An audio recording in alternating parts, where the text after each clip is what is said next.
रोजच्या नित्य नेमाप्रमाणे देवकीताई महादेवाच्या मंदिरामध्ये गेल्या होत्या. आज महाशिवरात्री होती, त्यामुळे देवकीताई सकाळी 6 वाजताच मंदिरामध्ये पूजा करण्यासाठी निघून गेल्या होत्या.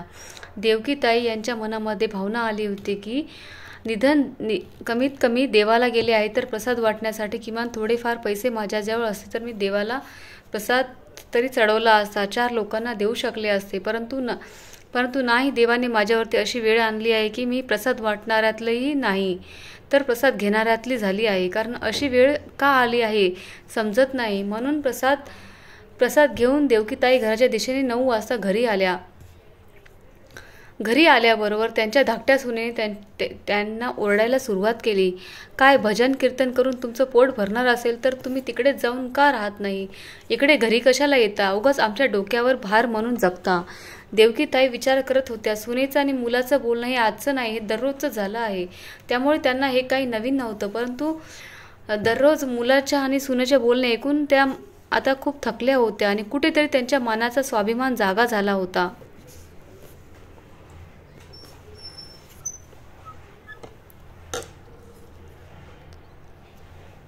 किती दिवस असं सुनेच्या आणि मुलाच्या धाकामध्ये राहायचं आणि का म्हणून राहायचं हा प्रश्न सतत त्यांच्या मनामध्ये येत होता.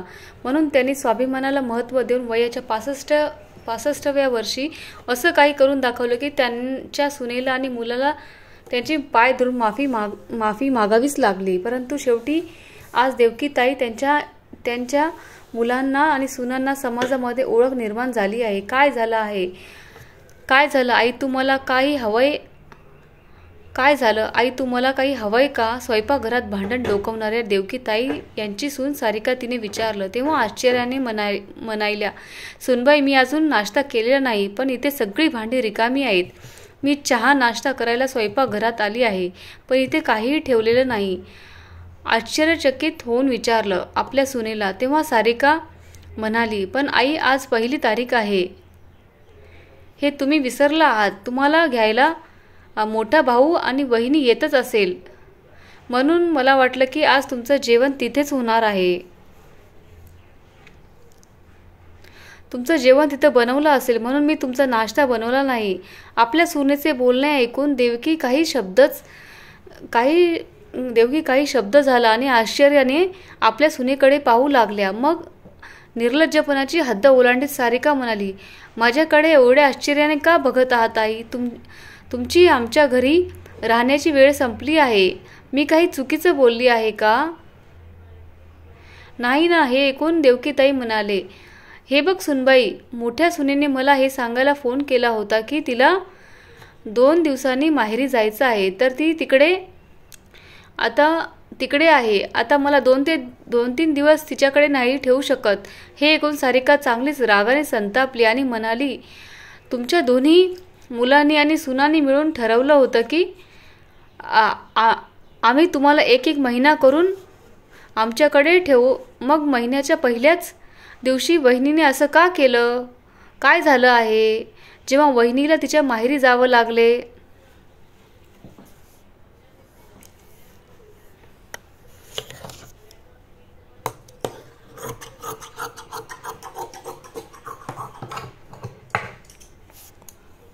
असं मलाही माहीत आहे की सर्व त्यांचे डावपेच आहेत, जेणेकरून ती आणखीन 2 दिवस तुमच्यापासून मुक्त होऊ शकेल. ठीक आहे, जर तुम्ही 2 दिवसापेक्षा जास्त दिवस इथे राहिलात तर तुम्ही पुढच्या महिन्याचे 2 ते 3 तारखेला इथे परत याल. मोठ्या बहिणीलाही तुम्हाला 2-3 दिवस जास्त ठेवावे लागेल, सारिका स्पष्ट शब्दात म्हणाली. हे ऐकून देवकीताईचे डोळे अश्रूंनी पाण्याने भरले. ते शांतपणे त्यांच्या खोलीत परतल्या आणि त्यांचे पती यशवर्धनराव यांच्या फोटोसमोर जाऊन बसल्या.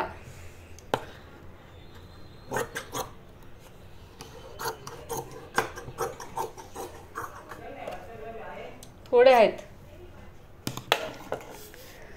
अहो, ऐकलं का तुम्ही? सारिकाने काय म्हणली? तुमची धाकटी सून.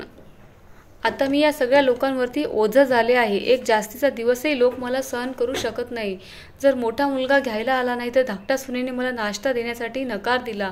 इतकं सगळं ऐकून घेण्याआधी देव मला त्यांच्याजवळ का बोलवत नाही? बोलता बोलता देवकीताई त्यांच्या डोळ्यातून अश्रुधारा वाहू लागल्या.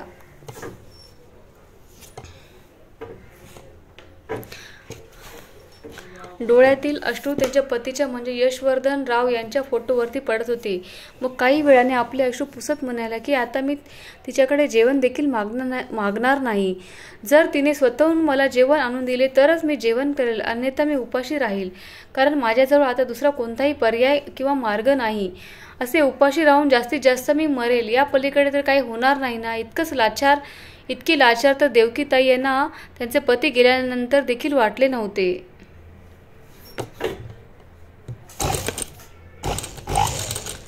जितका त्यांना आज जाणवत होतं, त्यांना त्यांच्या मुलांच्या आणि सोन्याच्या राजवटीत फसवणूक होत असल्याची भावना जाणवत होती. 2 दिवसानंतर लहान सुनेने मोलकरणीच्या म्हणजे कामवालीच्या हातातून जेवण तर पाठवले, पण आता ते जेवण त्यांना भेट दिल्यासारखं वाटत होतं. त्या विचार करू लागले की असं अपमानास्पद जेवण करण्यापेक्षा उपाशी पोटी मेलेलं बरं, विष ठेवून मेलेलं बरं.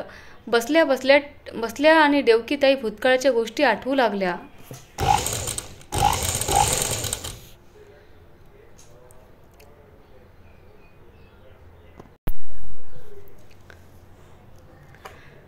बसल्या भूतकाळातल्या गोष्टी आठवू लागल्या. विचार करू लागल्या की मोठ्या मुलांच्या जन्मानंतर 2 वर्षांनी दुसऱ्या मुलांचा जन्म झाला. तेव्हा सर्व लोक माझं खूप अभिनंदन करत होते. सगळे लोक सांगत होते की तू खूप भाग्यवान आहेस.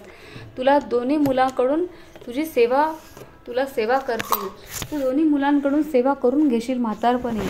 हीच तुला सांभाळतील. ते माझे कौतुक ऐकून थकत नव्हते. पण आता काय झालं? माझं आयुष्य तर नरकापेक्षाही कमी राहिलं नाही. जोपर्यंत जिवंत होते तोपर्यंत ठीक होतं. जोपर्यंत हे जिवंत होते तोपर्यंत माझी मुले आमच्या प्रत्येक गोष्टी ऐकत होते. दोन्ही सुनांपैकी एकीची देखील हिंमत नव्हती उलट बोलण्याची. एक काम मला विचारून करायची, आणि परंतु माझे पती जाताच दोन्ही मुलांनी आणि सुनांनी मला न विचारता माझ्या खाण्यापिण्याची आणि माझ्या राहण्याची सुद्धा वाटणी करून घेतली. एकदाही मला विचारण्याचा प्रयत्न देखील केला नाही की माझी इच्छा काय आहे. या लोकांनी त्यांच्या सोयीनुसार माझ्या राहण्याची आणि जेवणाची व्यवस्था केली. अरे, म्हातारी झाली म्हणून काय झालं? शेवटी मी त्यांची आईच आहे ना. भिकारीसारखी अवस्था करून ठेवली आहे माझ्याच लोकांनी. देवकीताई आपला स्वर्गवास आपल्या पतीकडे फोटोकडे पाहून डोळ्यात अश्रू रोखू शकली नाही. यशवर्धनराव देवकीताई त्यांना दोन्ही मुलांचे संगोपन करण्यासाठी खूप संघर्ष केला होता. त्या दोघांनी मुलांच्या संगोपनात कोणतीही कसर सोडली नाही. यशवर्धनरावाची सरकारी नोकरी होती, पण मुलांचे शिक्षण, शाळेची फी, आईवडिलांचे औषध असा सर्व खर्च भागवण्यासाठी त्यांना संपूर्ण महिन्याचा पगार सहज निघून जात होता. त्यामुळे घरातील कामे केल्यानंतर देवकीताई शिलाई मशीनचे काम करत होत्या. शिवाय एक्स्ट्राचे लहान मुलांचे क्लासेस सुद्धा घेत होत्या. लोकरीचे कपडे बनवून दुकानात पुरवत होते, ज्यामुळे त्यांच्या काही प्रमाणात बचत होऊ लागली होती. पण जेव्हा दोन्ही मुलं मोठी होऊ लागली, मोठी झाली, तेव्हा त्यांच्या इज्जतीचा धाक दाखवून देवकीताईंना हे काम करण्यासाठी रोखवले आणि हे काम करण्यासाठी नकार दिला. तेव्हा देवकीताईंनी देखील ते काम सोडून दिले. कोणताही विरोध न करता त्यांचे म्हणणे मान्य केले. यशवर्धनराव आणि देवकीताई यांनी खूप मेहनत करून घेऊन हे मोठं घर म्हणजे बंगला बांधला होता. त्यानंतर दोन्ही मुलांनी देखील शिक्षण पूर्ण केले. आज दोघेही चांगल्या पदावरती नोकरी करू लागले. यशवर्धनरावांनी आपल्या दोन्ही मुलांचे अजय आणि विजय यांचे लग्न मोठ्या उत्साहात लावून दिले होते. त्यांची दोन्ही मुलं मोठ्या सुना त्यांचा पूर्ण आदर करत होते. पण कोरोनाच्या काळामध्ये यशवर्धनराव अचानक हे जग सोडून गेले. त्यानंतर घराचा पूर्ण कायापालट झाला होता.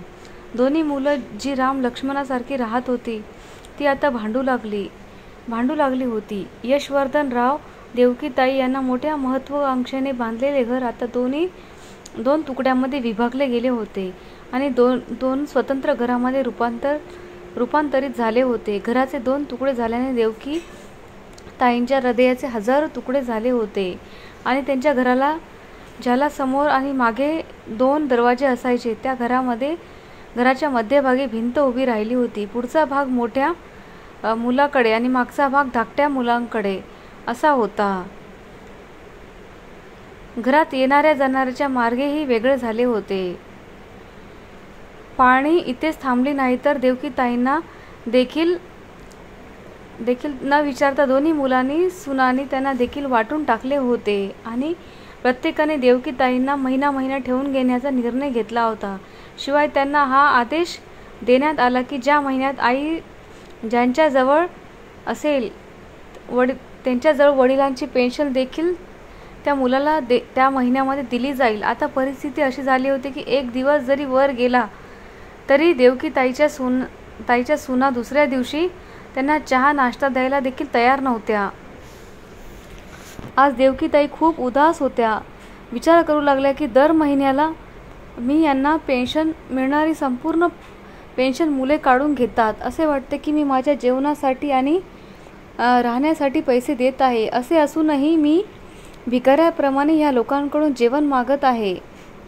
कोणीतरी बरोबरच म्हटलं आहे की आई वडील एकाच घरात राहून दोन मुलांना वाढवू शकतात, पण दोन्ही मुलांचे लग्न झाल्यावर 2 मुलं मिळून देखील त्यांच्या आई वडिलांना सांभाळू शकत नाही. आता देवकीताई आपला मोठा मुलगा आणि सून त्यांच्या घरी आल्या होत्या, पण इथे त्यांचं दुःख दूर करायला कोणी देखील नव्हतं. संध्याकाळी देवकीताई उद्यानात फिरायला गेल्या होत्या तेव्हा त्यांचा महिलांचा ग्रुप तीर्थयात्रेला जाण्याचा बेत करत होत्या. देवकीताई तुम्ही पण आमच्या सोबत या असं शालिनीताईंनी म्हणायला. तेव्हा त्यांचे बोलणे ऐकून देवकीताईंना वाटले की कोणीतरी त्यांच्या मनातील भावना बोलून दाखवले आहेत. काही दिवसापूर्वी तिने तीर्थयात्रेला जाण्याची इच्छा आपल्या नात्या मुलाकडे व्यक्त केली होती. तेव्हा खूप खर्च येईल असं म्हणत त्यांच्या धाकट्या मुलाने त्यांच्या यात्रेचा विषय पुढे ढकलला. जड अंतकरणाने जाण्याचा कार्यक्रम रद्द केला होता, पण आता यावेळी महिला मंडळाचा कार्यक्रम तयार होत आहे असं पाहून देवकीताईला स्वतःला अडवू शकल्या नाहीत आणि त्या त्यांच्या मैत्रिणीसोबत म्हणाल्या, शालिनीताई, अनेक वर्षापासून मला देखील तीर्थयात्रेला जायचे होते. हे माझं स्वप्न होतं, परंतु अचानक यांचं देवाघरी जाणं झालं आणि माझ्या सगळ्या स्वप्नावरती पाणीच फिरलं. पण कधी संधी मिळाली नाही. माझा मोठा मुलगा अजय सोबत देखील याबद्दल बोलले आणि धाकट्या मुलांसोबत देखील माझं बोलणं झालं, परंतु दोघांनीही नकारच दिला आणि अडवलं. तीर्थयात्रेला जाण्याचं स्वप्न हे स्वप्नच राहिलं. शालिनीताई, आता मी माझा मोठा मुलगा अजय यासोबत बोलते आणि नंतर तुम्हाला मी सांगेल. पण घरी येऊन आपल्या मुलाशी बोलल्यावर मोठ्या मुलाकडून जे उत्तर त्यांना मिळाले त्याची कल्पना देखील केली नव्हती आणि कधी विचार देखील ताईंनी केला नव्हता. आई, तू किती फालतू खर्च करतेस ग. किती फालतू आहे तुझ्या आयडिया. तुझ्या मैत्रिणीची या वयात घरी राहून भजन कीर्तन करायचे आहे. भजन कीर्तन करायचे सोडून देव तर प्रत्येक कणाकणात असतो. मग त्याला जागोजागी जाऊन शोधण्यापेक्षा तुम्ही घरी राहून भजन कीर्तन करा ना. इकडे तिकडे फिरण्याला काय अर्थ आहे. देवकीताई समजू शकली नाही की त्याच्या मुलाने तिला असे उत्तर का दिलं असेल. त्या विचार करू लागल्या की तो अजय होता जो येता जाता तिच्याकडून कोणत्या ना कोणत्या बहाण्याने पैसे मागत आहे. पण सर्व काही माहीत असूनही ती आपल्या मुलांवरती कधी बंधनं कोणतीच लादली नाही. कोणत्या बहाण्याने पैसे मागत आहे, पण सर्व काही माहीत असूनही त्यांनी आपल्या मुलावर कधीच कोणती बंधनं लादली नाहीत. आज जेव्हा त्यांनी त्यांच्याकडून पैसे मागण्याचा प्रयत्न केला तेव्हा तो निरर्थक बहाणा करत होता. देवकीताईंनी अजयच्या बोलण्याला काहीच उत्तर दिले नाही. त्या गप्प राहून तिथून निघून गेल्या. दुसऱ्या दिवशी सकाळी देवकीताई मंदिरात गेल्या तेव्हा त्यांची मैत्रीण शालिनीताई देखील मंदिरात आली होती. देवकीताई यांना पाहून ती म्हणाली, अरे देवकी, तू आम्हा सर्वांसोबत तीर्थयात्रेच्या प्रवासात येत आहेस ना. यावर देवकीताई थोडीशी शांत झाली आणि मग आपले दुःख लपवत ती मंद हसत म्हणाली, अरे नाही शालिनी, यावेळी काहीतरी महत्त्वाचे काम आहे आणि माझा मुलगा आणि सून यांचाही कुठेतरी जाण्याचा प्लॅन आहे. त्यामुळे मी जाऊ शकणार नाही. पुढच्या वेळी नक्की येईल. अरे देवकी, तुझ्याकडे नेहमी काही ना काही कारणे असतात ग. कधी सून आणि कधी मुलगा बाहेर जायचा असतो, तर कधी पाहुणे घरी येतात. स्पष्टपणे का सांगत नाहीस की तुला आमच्यासोबत फिरायला यायला जमणार नाही, आवडत नाही? ते तिच्या मैत्रिणीचे असे बोलणे ऐकून देवकीताई दुःखी झाल्या आणि इच्छा नसताना देखील त्यांनी त्यांच्या मैत्रिणीला त्यांच्या मजबुरीबद्दल सगळं काही सांगितलं. आणि मग त्या उदास झाल्या व म्हणाल्या की माझ्या सगळ्या मैत्रिणीला वाटतं की मी बहाणा करते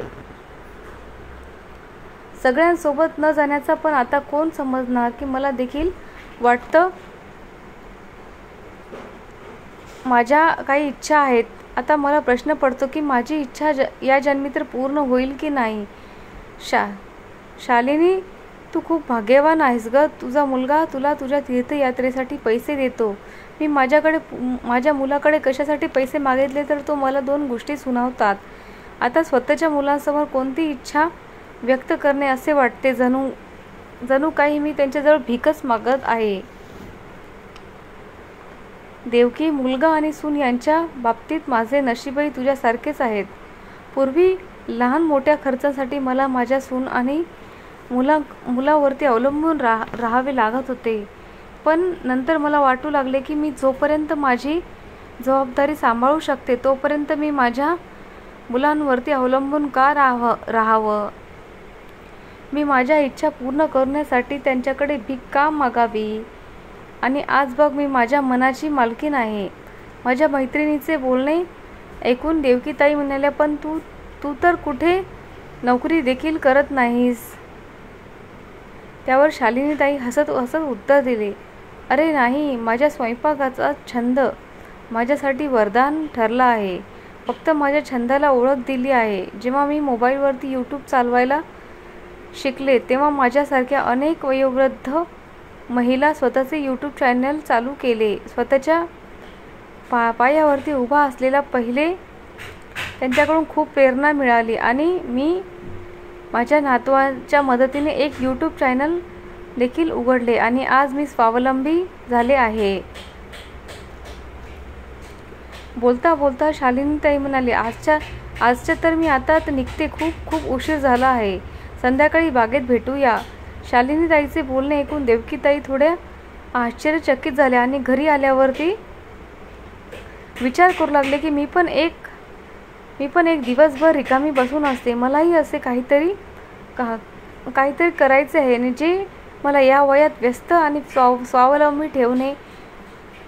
पण मला माहीत नाही की या कामात नामाची मुलं, नातवाची मुलं, या कामामध्ये माझ्या मुलांची मुलं मला साथ देतील ना? माझ्या सून आणि सून तर माझ्या नातवंडांना सुद्धा माझ्या जवळ देखील येऊ देत नाही. मग त्या काही वेळ विचार करत बसल्या. मग अचानक त्यांच्या मनात एक विचार आला की जेव्हा नशीब साथ देते तेव्हा एखादी व्यक्ती प्रयत्न करते. तेव्हा विचार करत असताना अचानक त्यांचे डोळे चमकतात आणि त्यांच्या ओठावरती हसू येते. त्यावेळी त्यांनी त्यांची मैत्रीण शालिनी हिला फोन केला आणि काही वेळातच तिला भेटण्यासाठी तिथे पोहोचली. मैत्रिणीजवळ बसतात त्या म्हणाल्या, शालिनी, तुला तर माहीत आहे की मी वर्षापूर्वी शिलाईचे काम करत होती. शिवाय लवकर पासून कपडे विणून दुकानात विकत होती. त्यातून मला जे काही मिळत असे ते मिळायचे. पण माझ्या मुलाने नकार दिला. मी ते काम सोडून दिले आणि आता पाहून मलाही खात्री झाली आहे की माझी पण इच्छा काहीतरी आहे.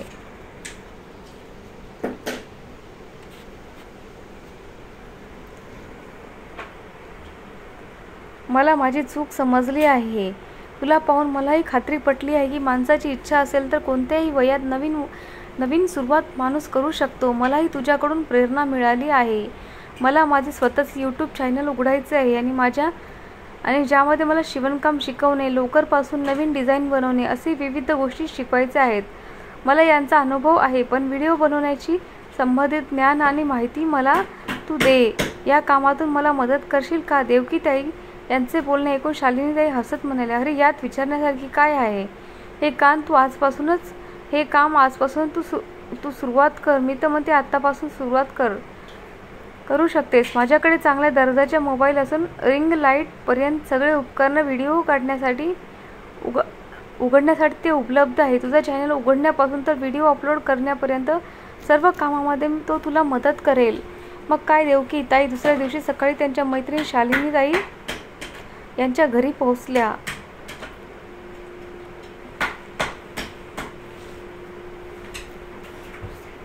थोड्याच वेळात शालिनीताई यूट्यूब चॅनलवर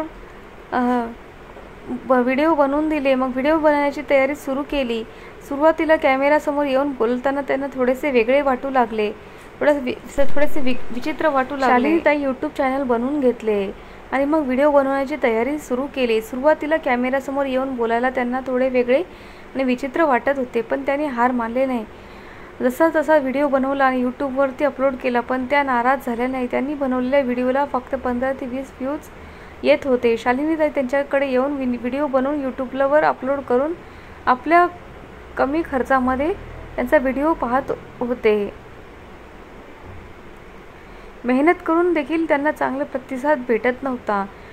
शेवटी त्या हिंमत हारून बसल्या नाहीत आणि कदाचित याचाच अर्थ असा होता की काही समजून घेतली, परिस्थितीला स्वीकारण्याचा निर्णय घेतला. पण त्यानंतर 1 आठवड्यानंतर देवकीताई यांना शालिनीताईचा फोन आला आणि देवकीताई त्यांना जे काही आहे ते विश्वास बसत नव्हता.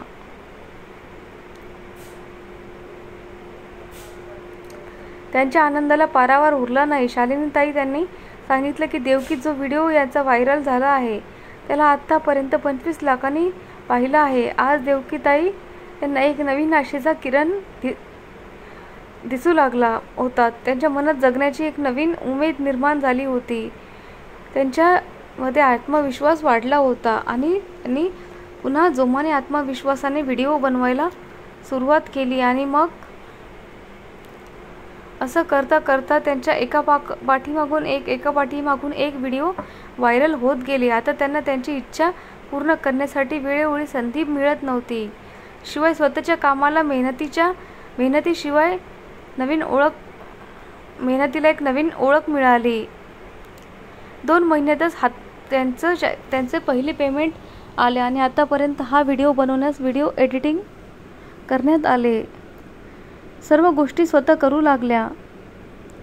पहिली पेमेंट येताच त्यांनी सर्वात आधी स्वतःसाठी एक चांगला कॅमेरा असलेला मोबाईल घेतला.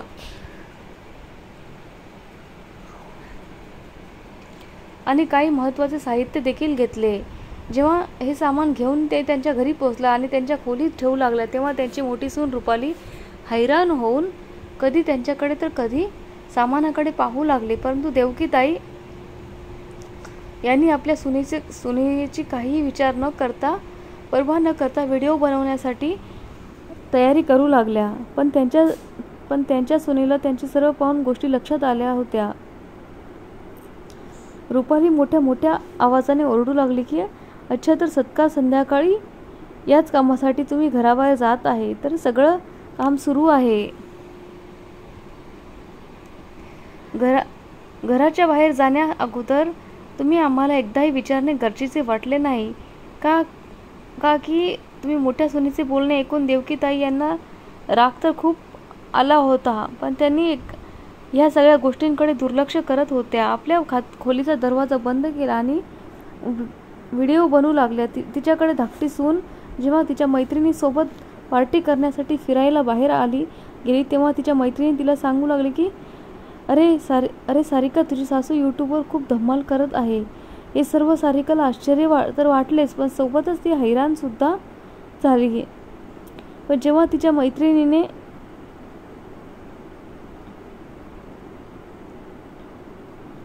सारिकाला तिच्या सासूचे व्हिडिओ दाखवले तेव्हा तिच्या पायाखालची जमीनच सरकली आणि तिला ताबडतोब घरी आली. आणि इकडे येताच तिच्या नवऱ्याचे काम भरू लागले. आणि तो तर आज देवकीताईवर खूप आनंदात होता, कारण आज पहिल्यांदा त्याने स्वतः एकटीने व्हिडिओ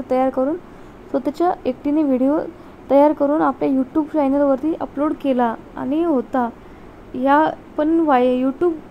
यूट्यूब चॅनल अपलोड केला होता, पण व्हिडिओ बनवून झाल्यानंतर त्यांना त्यांच्या खोलीचा दरवाजा उघडावा लागला. दार उघडता स्वतः आपल्या यूट्यूब चॅनलवर अपलोड करायचा होता, पण व्हिडिओ बनवून झाल्यानंतर त्यांनी त्यांच्या खोलीचा दरवाजा बंद केला. त्यांची दोन्ही मुलं झोपली होती.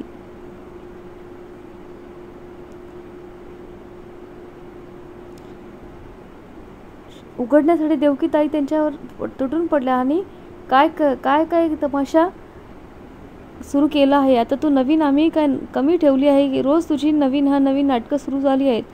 आज तुझ्या सुना कधी तुला जेवण देत नव्हत्या का? या वयात तू घरी बसून देवाची पूजापाठ केली पाहिजे, भजन कीर्तन केलं पाहिजे आणि तू हे सर्व सोडून हे सगळं काम, हे असली कामं करत आहेस. आपल्या लहान मुलाचे बोलणे ऐकून देवकीताई म्हणाली, बाळा, मी हे सर्व काम माझ्या इच्छेनुसार करत आहे. मला कोणीही आवडत नाही. तुम्हाला तर माहितीच आहे की हे काम करताना तर तुम्हाला माहीत आहे की मला या कामाची आधीपासून किती आवड आहे तुला. आणि आता कुठे मला माझ्या कामाची एक नवीन ओळख निर्माण करून देण्याची संधी मिळाली आहे, तर मी या चुकीचे काम कसं काय करू शकते मी.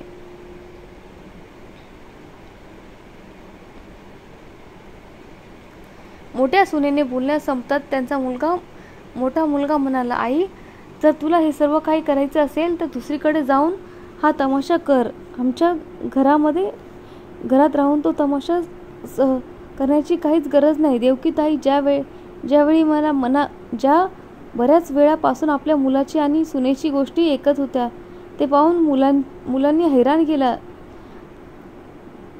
झाल्या होत्या की ज्या सुना कालपर्यंत एकमेकाशी बोलत नव्हत्या त्या सुना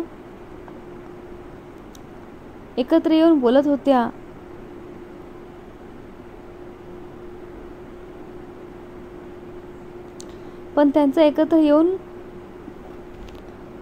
पण त्यांच्या मुलाचे कडवट शब्द ऐकून त्यांचा संयम आता संपला आणि गप्प बसणे त्यांना उचित वाटले नाही आणि रुबाबदार आवाजात खणखणीत आवाज उत्तर देत म्हणाले की खूप आता झाले, खूप काही बोललात आणि तुम्हाला देखील खूप काही ऐकून देखील घेतलं. मी आता पण यापुढे अजिबात ऐकणार नाही, कारण आपल्या मुलाचे संगोपन करताना एकदाही माझ्या मनात असा विचार आला नाही की हीच मुले पुढे जाऊन मला इतकी घाणेरडी सवय तुम्ही लावून देता. तुम्ही तुमच्या आईला दर्जा न देता कुटुंबातील फुलबोट समजून दर महिन्याला एका तारखेला किक मारून आपल्या घरातून बाहेर काढून टाकत होत्या. 2 वेळचे जेवण असं उघड्यावर देत होत्या, भिकाऱ्यावरती देत होत्या. आपल्या मुलाकडे पाहत देवकीताई म्हणाले की तू मला अरे वा, तू मला विचारलंस का काय कमी आहे ठेवली आहे. तर तेव्हा मी तुम्ही जवळ होते तेव्हा पण एका तीर्थयात्रेला जाण्यासाठी देखील तुमच्याकडे काही पैसे नव्हते.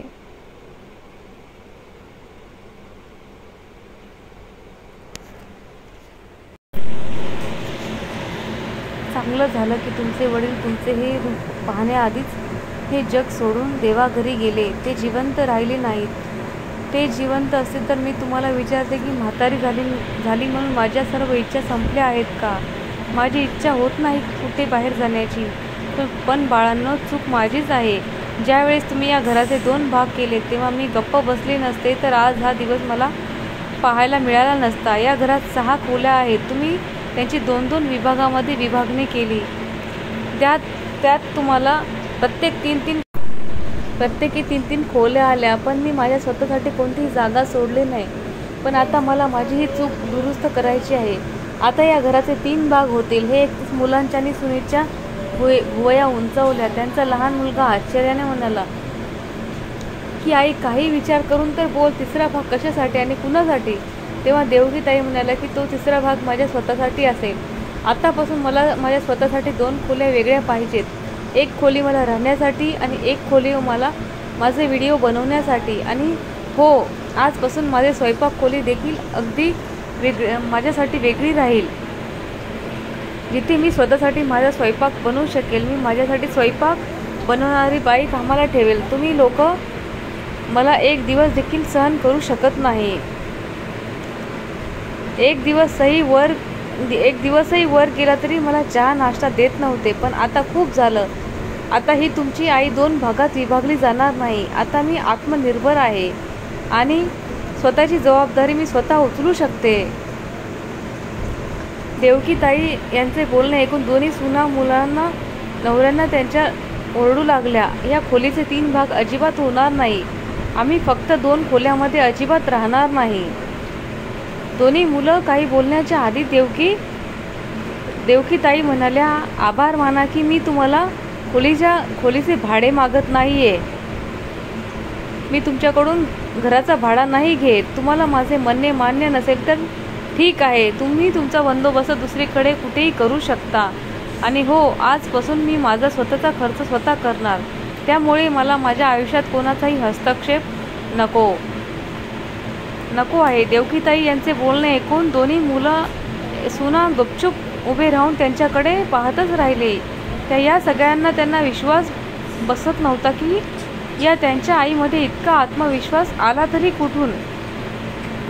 परंतु त्यांच्याकडे ना तर प्रश्न विचारण्याचा अधिकार होता, ना उत्तर मिळवण्याची उमेद होती. देवकीताई यांना त्यांच्या सुनांना सांगितलं की जर तुम्ही एक्स्ट्रा आणि वाढव काही बोलला तर तुम्हाला खुशाल या घराचे दरवाजे रिकामी आहेत. तुम्ही या दरवाज्यातून बाहेर निघून जाऊ शकता आणि जिकडे तुम्हाला राहायची इच्छा असेल तिकडे तुम्ही व्यवस्था करून राहू शकता. जमत असेल तर माझ्या 2 खोल्यामध्ये फुकट राहिला तर राहा, नाहीतर निघून जा. आता देवकीताईंनी त्यांच्या सुनांना मात्र एवढ्या तारेवरती धरलं की आता त्यांना त्यांची पेन्शन देखील मुलांना देत नव्हत्या आणि स्वतःचं नाव एवढं उज्ज्वल समाजामध्ये केलं होतं की वयाच्या 65व्या वर्षी देखील त्या स्वतःच्या खर्च स्वतः उचलून अनेक समाजकार्यामध्ये मदत करून भाग घेऊन दानधर्म करू लागल्या होत्या.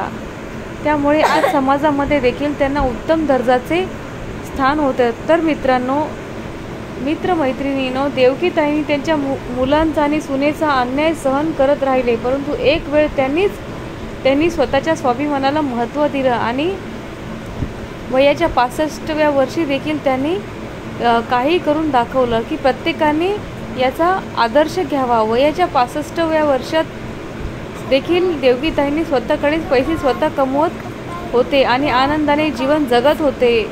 तर मित्रांनो, देवकीताईच्या आयुष्याची ही कथा नक्की तुम्ही ऐका आणि मुलांपासून तुम्हाला त्रास जर कोणी देत असेल तर त्यांनी वयाच्या 65व्या वर्षात जे करून दाखवलं त्याबद्दल तुमचे काय मत आहे तर कमेंट करून नक्की कळवा. आणि कथा जर तुम्हाला आवडली असेल तर आपल्या चॅनलला लाईक करा, शेअर करा, सबस्क्राईब करा. धन्यवाद. श्री स्वामी समर्थ.